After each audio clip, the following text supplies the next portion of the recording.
Hi friends, मैं हूं Mana. Welcome to movie शोवी। दोस्तों, मैं नवरसा के 4th एपिसोड पे मैं पहुंच गया हूं, जिसका नाम है पयासम। पयासम एक तरीके की खीर होती है जो कि साउथ ऑफ इंडिया में बहुत ही शुभ मानी जाती है, स्पेशल ओकेजन में सर्व करी जाती है। इसको नोट कर लो। अब जिस एपिसोड को मैं देख रहा हूं उसके अंदर जो रस है वो है दोस्तों डिस्गस्ट, जिसको बोलते हैं भिबलसा।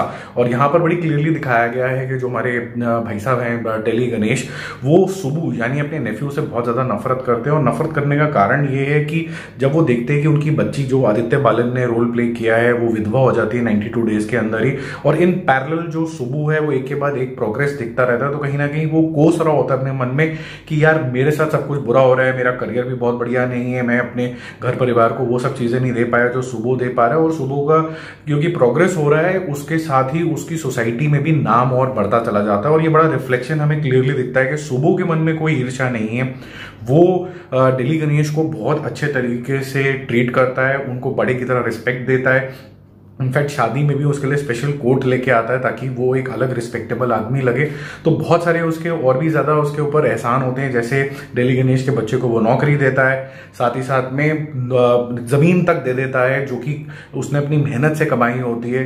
तो बहुत ही अच्छे तरीके से उसका व्यवहार रहता है। हालांकि डेली गणेश का जो डिस्गस्टफुल बिहेवियर है वो ये रिफ्लेक्ट करता है दोस्तों इस सीरीज के अंदर कि अगर आप डिस्गस्टफुल बिहेवियर है तो सॉरी बोल के या फिर कुछ और बोल के या अपने चीजें क्लियर करके आप फिर भी निकल सकते हो। लेकिन अगर आपका मन जो है वो डिस्गस्टफुल हो जाता है तो आपकी सोल करप्ट हो जाती है, फिर there is no point of return.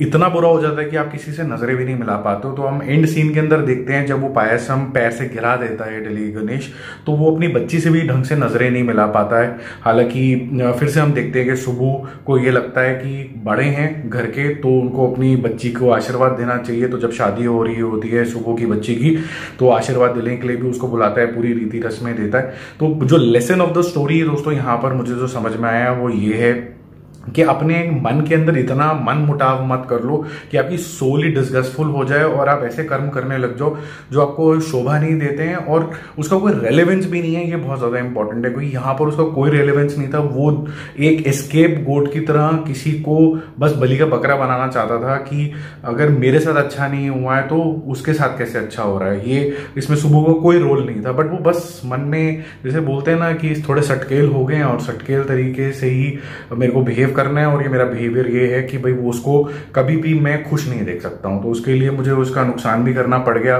चाहे वो छोटी मोटी चीजें ही हों, जैसे पायसम को गिरा दिया पैर से करके या फिर उसके लिए बुरा भाव रखा। इस तरीके का बिहेवियर आपकी सोल को ही करप्ट कर देता है, फिर आपका कोई पॉइंट ऑफ रिटर्न नहीं रहता है। ये सीख मिलती है इस एपिसोड से जिसका नाम है पायसम, भिबलसा और डिस्गस्ट जिसको इंग्लिश में हम बोलते हैं। तो अब हम चलते हैं 5th एपिसोड के ऊपर, जल्दी मिलते हैं थोड़ी देर के अंदर। Bye bye.